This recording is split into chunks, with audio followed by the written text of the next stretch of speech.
Dalam pembelajaran awal New Economic Model, Profesor Michael Hudson pernah memulai cerita yang membuat kepala saya berputar kencang, atau dalam bahasa anak milenialnya adalah loading. Dia berkata, Jerman adalah negara kalah perang dunia pertama di tahun 1919 dan harus menanggung beban membayar semua biaya perang kepada negara pemenang. Jerman rugi berlapis, Jerman dipermalukan, dan Jerman miskin. Namun di tahun 1933, Jerman mulai bertaring. Bahkan ketika Nazi berkuasa pada tahun 1936, Jerman menjadi negara superpower yang mengerikan. Bagaimana cara Jerman membangun negaranya dari sebuah negara kalah perang menjadi negara superpower hanya dalam 15 tahun? Maka dalam New Economic Model, hal ini menjadi bahan diskusi panjang. Sekali lagi, saya hanya mengingatkan, di sisi Amerika, di belahan bumi yang lain, di tahun yang sama 1930-1931, Amerika mengalami Great Depression. Ekonomi Amerika bubble dan pecah bisulnya. Sungguh anomali. Jerman lagi naik ekonominya, sementara Amerika dan negara sisa dunia terpuruk. Dan kita semua tahu sejarah itu ditulis oleh pemenang. Jadi, pelajaran dunia saat ini ditulis oleh negara pemenang yang kebetulan saja polisi dunianya yang pemenang itu adalah Amerika. Teori-teori Amerika lah yang menjadi bahan dunia akademisi. Tenggelamlah teori Jerman yang membangun negara mereka hanya dalam 15 tahun. Beruntunglah ada manusia seperti Michael Hudson, Stephanie Kelton, Warren Mosler yang menjadi pencetus New Economic Model yang diadop dari strategi Cina, yang diadop oleh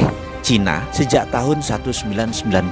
Apa yang dilakukan oleh Jerman? Pelajaran dari Jerman pasca Perang Dunia I, seperti kalimat Adolf Hitler yang mengatakan, untungnya kami tidak cukup bodoh untuk mencoba menciptakan sebuah mata uang yang di-backing oleh emas, yang memang tidak kami miliki, tetapi setiap mark akan kami cetak akan di-backing oleh pekerjaan dan barang yang nilainya setara. Kami tertawa saat ahli finansial internasional memandang bahwa nilai sebuah mata uang adalah tergantung kepada emas dan sekuritas lain yang berada di ruangan besi milik bank.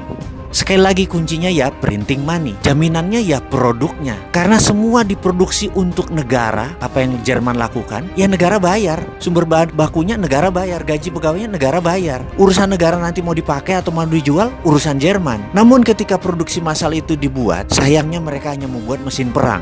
Karena mereka akan dipakai oleh Hitler untuk melakukan invasi. Kembali ke membangun ekonomi. Kekuatan membangun ekonomi adalah platform bernegaranya. Lalu proyek yang memakai platform tersebut. Jadi proyek apa yang harus dibangun di Indonesia? Terserah. Mau meniru Jerman? Boleh. Mau meniru Cina? Boleh. Meniru Jerman adalah membuat alat-alat perang. Meniru Cina adalah membuat alat-alat produksi. Bagi saya yang penting ilmunya sudah dikasih tahu. Betul kan?